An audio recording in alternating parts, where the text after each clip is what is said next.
If you haven't watched part 1 of this video, you should do that now. But if you're lazy like me, here's the timeline so far, and continuing after Rise of the Palpatine is going to be the show Andor. Because there is no better thing from going to a super big and loud movie to a show that is gritty and grounded about a side character from a movie that we haven't even seen yet. But in all honesty, this show is going to be good wherever I put it, and however hard I tried, and tried I did, I could not ruin it. You don't need any previous knowledge to know that these guys right here are bad, because it's very clear, and season 2 cannot come fast enough. I mean, look how good this show looks. I mean, just look at it. Everything is perfect. Now look how bad this show looks. How do you ruin it this bad? And why is the camera always going like shaky? It's like, I just hold it still. Please, just hold it still for the love of God. Every other show can have a camera that is still, but you cannot. Sorry, I think I got off topic a little bit. So let's just move on to the next one, which is the Bad Batch. In this show, we will learn about these twins. If I didn't know any better, I'd call them clones or something, but that's not possible, right? Oh no, it is. And wow, these guys are evil. What could make them change loyalties like this? Hopefully the next movie will clear it up,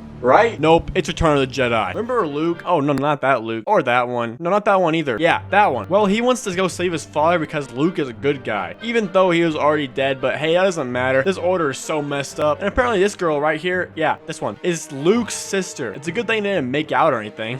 That would have been weird. But anyway, long story short, Luke saves the galaxy, kills the guy that somehow returned and died. So I guess Palpatine somehow returned in this one too. This is getting too complicated, man. And then celebrates a galaxy at peace with some Wookiees. This is about as simple as calculus. And anyway, the next movie is Attack of the Clones, and the galaxy is not at peace anymore. Watching this movie without context would be like a nightmare. At least we do know the character Space Jesus, but that's it. Also, Dooku returns and like he's really evil now, like even more evil than he was in the last one. And this timeline is worse than Anakin's flirting skills, which are on full display during this movie.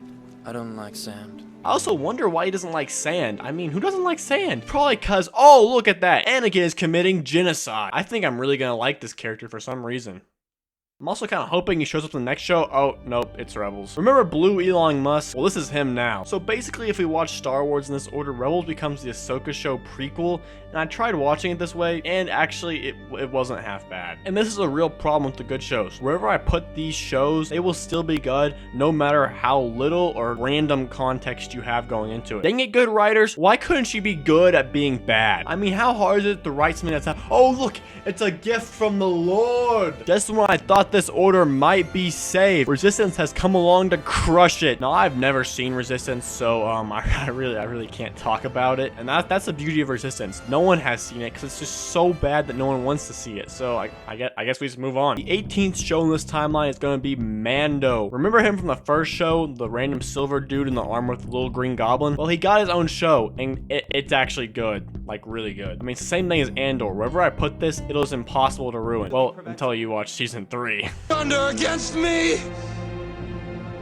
You have done that yourself. And also, guess who shows up at the end of season 2 in this show? That's right, it's Luke Skywalker back again, and he's this age at this point. I mean, I'm effectively messing up Luke Skywalker more than the sequels did. That's how good this order is at being bad. Anyway, there is no better thing to follow this show than Solo. And well, this movie can really survive on its own. I mean, there are a few references you might not get, but overall, it's entertaining while being simple, and you don't really need to know much about Star Wars. And who is this guy? I hope they don't show this and never do anything with it all. I mean, he looks pretty cool. Like, he could have his own spin-off series here about what happened to him after the Empire. I mean, it'd be pretty dumb to just do nothing with it, right? I mean, it'd be kind of like following this movie with the Clone Wars. And as you probably figured out at this point in the video, after 20 shows and movies, people would be able to have an understanding, but this show is the ace in my pocket. And that's because this show would spoil the most impactful scene in Star Wars, which is Order 66. But yeah, besides that, this show is obviously amazing, and I really can't do anything to try to stop it. I mean, this show has so many great characters, plots, and just overall awesomeness, so I couldn't really do anything about it. It's also 7 seasons, so it kind of gives itself its own context, which I could not do anything about. So anyway, do you remember that random character named Andor that had his own show a while back? Well, he comes back as a side character, steals plans to a Death Star, whatever that is, then dies. What a movie. You die, and you die.